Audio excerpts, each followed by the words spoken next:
So, nandito na tayo sa Article 1262 or 1262, and it talks about the loss of the specific thing. Sabi sa Article 1262, an obligation which consists in the delivery of a determinate thing shall be extinguished if it should be lost or destroyed without the fault of the debtor, and before he has incurred in delay. So, sabi lang dito sa article na kung included sa loss is si specific or determinate thing, ma-extinguish yung obligation ni debtor. Pero, it should be lost or destroyed without the fault of the debtor. So, dapat mapatunayan muna na wala talagang kasalanan si debtor para totally ma-extinguish na yung obligation niya. Then, sabi naman sa second paragraph, when by law or stipulation, the obligor is liable even for fortuitous event, the loss of the thing does not extinguish the obligation, and he shall be responsible for damages. And highlighted dyan sa second paragraph yung word na law or stipulation. Kasi sabi dyan sa second paragraph na kapag sinabi ng batas or stipulated ito sa contract nyo na magiging liable ka even in fortuitous event, magiging liable ka sa damages nito. So it doesn't mean na kapag ka nawala ang prestation or yung object is ma-extinguish na yung obligation mo. Since sabi nga dyan na kung nasasabi sa contract or dineclare ng law, magiging liable ka kahit fortuitous event pa yung reason ng pagkawala ng isang bagay. And doon naman sa last sentence sa second paragraph, sabi doon na the same rule applies when the nature of the obligation requires the assumption of risk. So kung meron ng assumption of risk or meron ng inaasahan na pwedeng mag-cause ng loss ng isang bagay pero pinush mo pa din, magiging liable ka pa rin sa damages nun.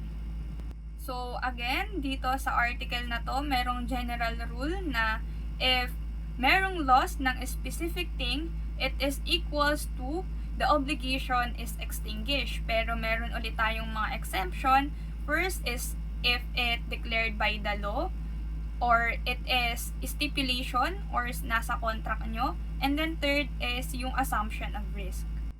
Next naman is yung Article 1163 or 1263, and it talks about the loss of the generic thing. Sabi lang dito sa article na to, in an obligation to deliver a generic thing, the loss or destruction of anything of the same kind does not extinguish the obligation. Kung daw ang nawala is generic thing, it doesn't mean na extinguish or wala na yung obligation mo dahil magiging liable ka pa rin since generic thing yung involved sa loss. Pero again, meron naman din ulit tong exemption. So, yung concept of delimited generic. For example, si Juan, inoblige niya yung sarili niya na magbibigay siya kay Pedro ng 50 sacks of rice, pero delimited generic yung 50 sack of rice na yon. Meaning, dapat manggagaling lang ito sa 2025 harvest niya. Pero, ang nangyari, nagkaroon ng typhoon, nagkaroon ng flood na sumira doon sa mga pananim ni Juan. So, ang ibig sabihin nun, extinguish na yung obligation niya dahil nawala yung 2025 na supposedly ha-harvestin ni Juan na 50 sack of rice na ibibigay niya kay Pedro. Pero, halimbawa, ang usapan lang nila, sige, magbibigay ako sa iyo ng 50 sacks of rice. Hindi niya sinabi na dapat manggagaling sa 2025 harvest niya. Ang tanong, magiging liable pa rin ba siya or obliged pa rin ba siyang magbigay ng 50 sacks of rice kay Pedro? Of course, dahil kung i-apply natin yung Article 1263 na in an obligation to deliver a generic thing, the loss or destruction of anything of the same kind does not extinguish the obligation. Kumbaga, yung rice na yon, pwede ka pa naman kumuha sa other resources. So, mapapalitan pa rin naman dahil hindi naman sinabi na dapat manggaling sa 2025 harvest niya. So, kung i-apply natin yung article na to, magiging liable pa rin siya dahil generic thing naman yung involved sa loss. Next naman tayo, doon na tayo sa Article 1264 and it talks about the effects of partial loss of a specific thing. So it answers the question when the partial loss considered as total loss.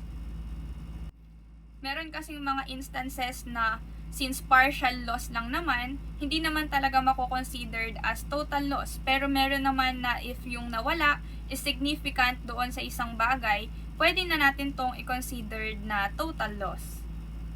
For example, ang nawala sa isang ballpen is yung body ng ballpen and then ang naiwan na lang is yung takip.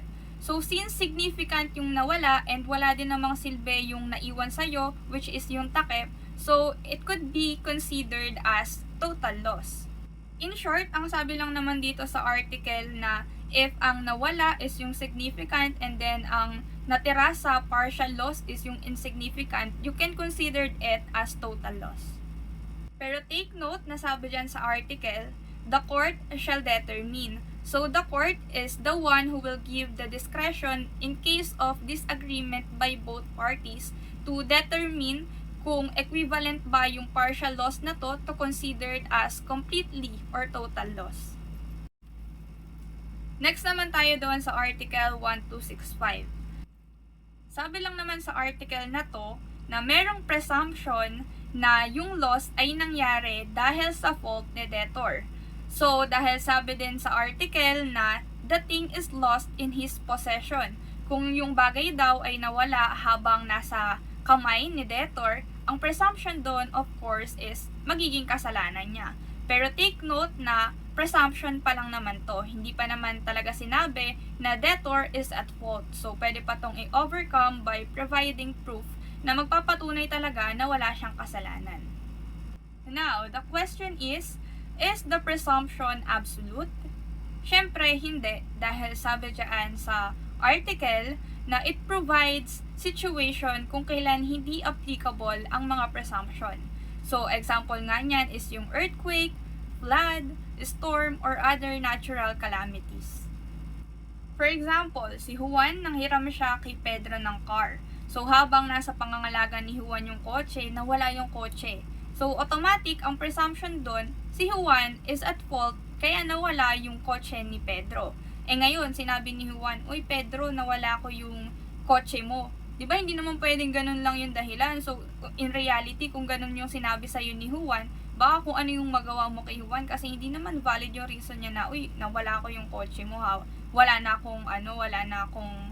Hindi na ako liable." Hindi naman pwedeng ganun yung sabihin niya. So, automatic, magiging liable siya dun sa damage na ginawa niya kay Pedro since nawala nga niya yung car. Hindi ibig sabihin na nawala na, extinguish na siya. Pero, ma-extinguish lang siya kung kaya niyang mag-provide ng proof na magpapatunay talaga na wala siyang kasalanan kung bakit nawala yung sasakyan ni Pedro.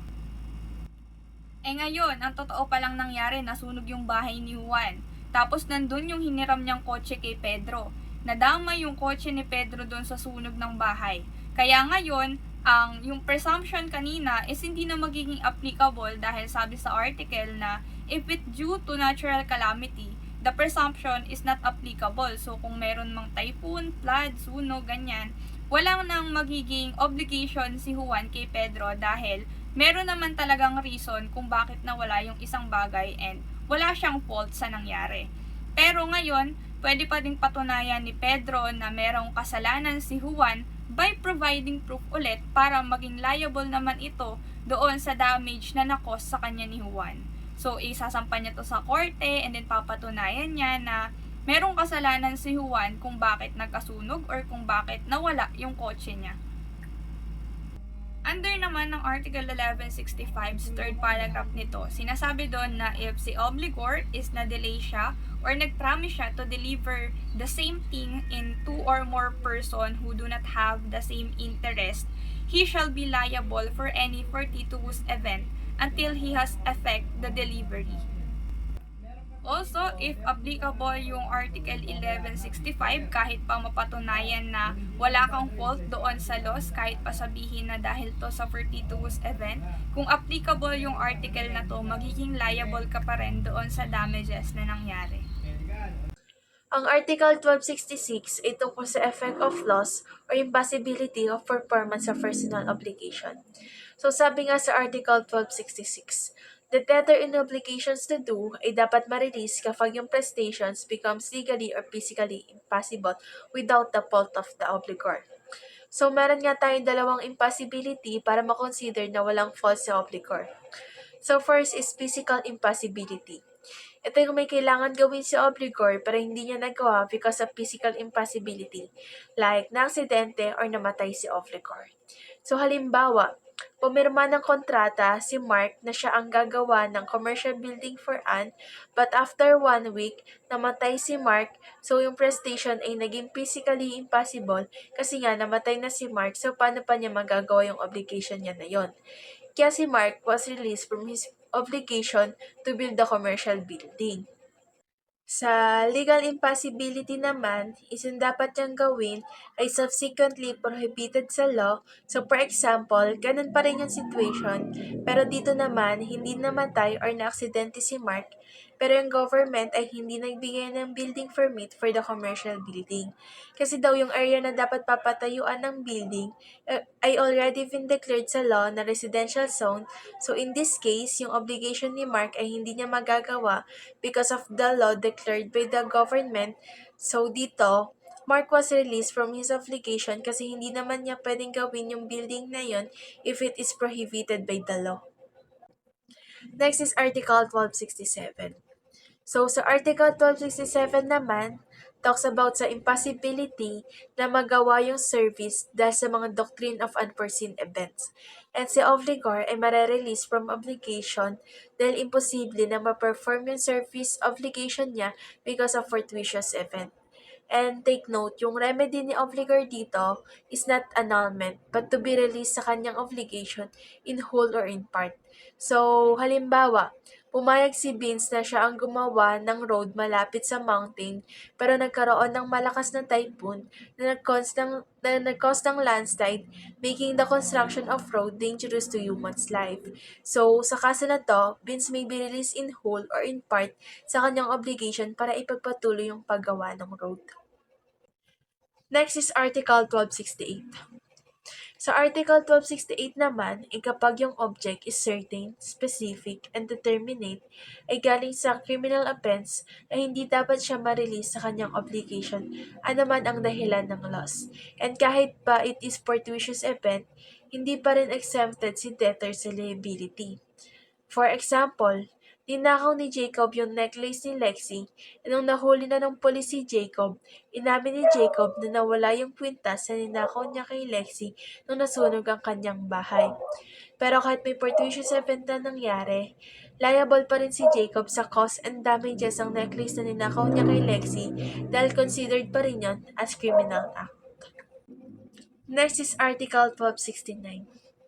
Sa Article 1269 naman, is si creditor ay may karapatan to proceed against a third person na responsible for the loss. Hindi na kailangan i-assign ni debtor yon kasi yung right of action ni debtor ay automatic na transferred kay creditor simula nung ma-extinguish yung obligation. So, through operation of law, para maprotektahan yung interest of the latter by the reason of the loss. So, for example, si Sam is obliged na i-deliver kay Belle ang isang specific na kotse, pero nawala yung kotse because of Tim. So, yung obligation ni Sam ay na-extinguish na and hindi na siya liable kay Belle. Sa ganitong kaso, hindi na magkaka-interest si Sam to go after kay Tim. Kasi nga, hindi naman na siya liable kay Belle para habulin niya pa si Tim. Gayunpaman, law protects Belle sa pagbibigay sa kanya ng right to bring an action laban kay Tim para ma-recover yung price ng car with damages. So, Article 1270, ang condonation o pagpapatawad ng utang ay isang konsepto na maaaring magpakita ng kabutihan ng puso at pag-unawa sa pagitan ng nagpautang at umutang. So, halimbawa, isipin natin si Mang Juan ay isang maliit na negosyante na nagpahiram ng pera kay Mang Pedro, isa namang magsasaka upang makabili ng gamit pang agrikultura. Nang dumating ang panahon ng pagbabayad, humarap si Mang Pedro sa sunod-sunod na unos na nagresulta ng kanyang pagkalugi. Nang dahil dito, nahirapan si Mang Pedro na bayaran ang kanyang utang kay Mang Juan. Nakita ni Mang Juan ang pagsisikap at katapatan ni Mang Pedro at naintindihan niya iyon. Kaya nagpasya si Mang Juan na ipagkaloob ang condonation o pagpapatawad sa utang ni Mang Pedro. Ito ay kanyang ginawa hindi lamang bilang tulong pinansyal, kundi bilang isang akto ng pakikipagkapwa-tao at pag-unawa sa sitwasyon ni Mang Pedro. So next is Article 1271. Kapag ang nagpautang ay kusang loob na ibinigay sa umutang ang dokumento na nagpapatunay ng utang na napawalang bisa. Upang mapawalang bisa ang itong waiver na ito, ay kailangan mapatunayan na hindi opisyal na dokumento ito. So halimbawa, sa isang maliit na komunidad sa probinsya, si Mang Juan ay nagpautang kay Aling Nena na halagang 50,000 para sa pagpapagawa ng kanyang tindahan. Bilang patunay ng kanyang kasunduan, isang simpleng kasulatan ang nilagdaan nilang dalawa kung saan nakasaad ang halaga ng utang, interes at ang petsa kung kailan ito babayaran. Paglipas ng ilang buwan, nakita ni Mang Juan ang pagsisikap ni Aling Nena na paunlarin ang kanyang negosyo, ngunit nahihirapan siyang magbayad dahil sa hindi inaasahang pagbaba ng kita. Isang araw, nagdesisyon si Mang Juan na pumunta kay Aling Nena, dala ng kasulatan ng utang sa kanilang pag-uusap. Ipinahayag ni Mang Juan ang kanyang paghanga sa pagsisikap ni Aling Nena at kanyang kusang loob na ibinigay sa kanya ang kasulatan na nagsasabing hindi na niya kailangan bayaran ng utang. So sa sitwasyong ito, ang kusang loob na pagbibigay ni Mang Juan ng dokumento kay Aling Nena ay matuturing isang waiver sa pagbabayad ng utang. Upang mapawalang bisa ang waiver na ito, kailangan patunayan ni Mang Juan o sino mang humahabol ang dokumentong ibinigay niya ay hindi opisyal o walang bisa. So next is Article 1272. Halimbawa, si Juan ay nagpahiram ng halagang 50,000 kay Pedro para sa ipagpapatayo na maliit na negosyo. Bilang formal na kasunduan, gumawa sila ng isang dokumento na naglalaman ng detalye ng utang kasama na ang halaga at petsa kung kailan ito babayaran. Pagkatapos nilang parehong lagdaan, binigay ni Juan kay Pedro ang original na kopya ng dokumento para hawakan. Makalipas ang ilang taon o ilang panahon, nagkaroon ng hindi pagkakasunduan tungkol sa mga kondisyon ng pagbabayad. Si Pedro na hawak ang dokumento ay nag-claim ng mayroong pagkasunduang kondisyon na hindi maalala ni Juan. Dito pumapasok pagpapalagay na ang dokumento ay ibinigay ni Juan kay Pedro ng kusang loob at ang anumang nilalaman nito ay sumasailalim sa original na kasunduan. Maliban na lamang kung maipapakita ni Juan sa pamamagitan ng ibang pruweba, halimbawa ay ang mga saksi o kopya ng dokumento na may mga ibang kondisyon na hindi pagkakaintindihan sa ibang nakasulat. So, ang sitwasyong ito ay nagpapakita kung gaano kahalaga ang pagkakaroon ng malinaw na dokumento, paghawak ng mga pribadong dokumento sa mga transaksyon ng utang. Ito rin ay ang pagpapaalala sa kahalagahan ng pagkakaroon ng mga kopya ng mahalagang dokumento at ang pagiging maingat sa pagbibigay ng original na mga dokumento sa ibang partido. So next one is Article 1273. Mahalagang maunawaan ang relasyon sa pagitan ng utang at accessory na obligasyon upang mas malinawan magbigay tayo ng isang halimbawang sitwasyon.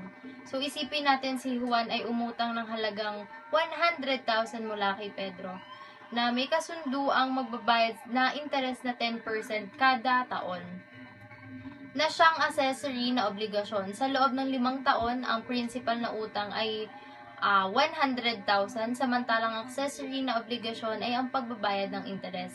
Sa kalagitnaan ng termino, nagpasya si Pedro na itigil yung interes na pagbabayad para sa nalalabing panahon ng utang. Subalit mahalagang tandaan na kahit pinalaya ni Pedro si Juan sa pagbabayad ng interes, hindi nito automatic na tinatapos ang obligasyon ni Juan na bayaran ng principal na utang na 100,000. Ibig sabihin, kahit hindi na kailangan magbayad ni Juan ng interes, obligado pa rin siyang bayaran ang original na halaga ng utang niya. Sa kabilang banda, kung si Pedro ay nagpasya na patawarin o tanggalin ang principal na utang. Halimbawa, sinabi niyang hindi na kailangan bayaran ni Juan ang 100,000. Sa ganong sitwasyon, mawawalan ng visa rin ang accessory na obligasyon, ang pagbabayad ng interest. Dahil wala ng principal na utang o susuporta nito. Ang pagpapatawad sa principal na utang ay nangangahulugang wala ding obligasyon na babayaran pa si Juan, kasama na ang anumang interes. Ang ganitong mga sitwasyon ay mahalagang pag-isipan at malinaw sa anumang transaksyon upang maiwasan ang anumang hindi pagkakaunawaan sa pagitan ng nagpautang at umuutang. Article 1274 is a presumption about pledge. Ano nga ba ang pledge? Ito is sangla. Ito yung pag sinanla mo yung ari-arian mo para makakuha ka ng pera. Sa madaling salita, ang pag-aari mo ang magiging security ng creditor para magbayad ka. Ang article na ito ay tungkol sa pag-deliver mo ng alahas kay creditor as a security dun sa loan na later on ay mapapasakamay ulit ni debtor. For example, si Pogi nangutang kay Ganda ng 50,000 as a guarantee or security sa kanyang pagbabayad. Dinala ni Pogi yung watch niya na worth 50,000 din. So later on, pag nakita natin na kay Pogi na yung watch, meaning there is a presumption na niramit na ni Ganda yung obligation of pledge. Take note sa Article 1274, only the accessory obligation of pledge presumed remitted. Hindi kasama ang principal obligation pero need pa rin bayaran. Pero wala na siyang security. Article 1275 is about confusion or merger. Confusion is the meeting of one person of the qualities of the creditor and debtor with the respect of the same obligation. So law treats confusion or merger as a mode of distinguishment of the obligation because a person cannot claim payment from himself because he is the creditor and the debtor at the same time. Requisites of confusion. It is necessary to first, it must take place between the principal debtor and creditor. Second, it must be complete and definite. Third, the very obligation involved must be the same or identical. Pogi owes Ganda 100,000. He execute negotiable instrument which is promissory note in favor of Ganda. Now Ganda endorsed the note to Beauty and then, later on, Beauty buy foods sa store ni Pogi. Since wala siyang pera, instead of paying cash, she endorsed the note to Pogi. So in this situation, Pogi owes himself kasi bumalik sa kanya yung note. Dahil Ganda endorsed it to Beauty and then Beauty endorsed it to him. So, Pogi become the debtor and the creditor at the same time. So his obligation is extinguished by merger and confusion. Article 1276 is about the effect of merger on guarantors. Accessory follow the principal, so meaning, pag nagkaroon ng merger sa principal obligation, yung accessory obligation is also extinguished. Kasi si guarantee is actually the accessory of obligation. Pero take note to the second sentence. Confusion which takes place in the person of any of the latter does not extinguish the obligation. So pag yung merger of confusion takes place, the person dun sa accessory obligation, like guarantor, it does not extinguish the same obligation. Example, Pogi owes Ganda 1 million, then Beauty is the guarantor. Now Beauty assigned the credit to Maria, and later on Maria assigned it to Pogi. So, in this case, the obligation is extinguished and Beauty was released on her obligation as a guarantor because the principal obligation ang nagkaroon ng merger. Article 1277. This article talks about the merger in joint obligations. Example, Pogi and Ganda joins 1 million dividend by a promissory note.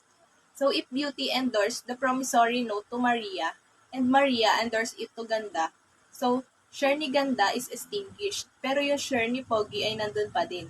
Kasi yung joint obligation, the debts are distinct and separate from each other. So Pogi will still liable for 500,000 pesos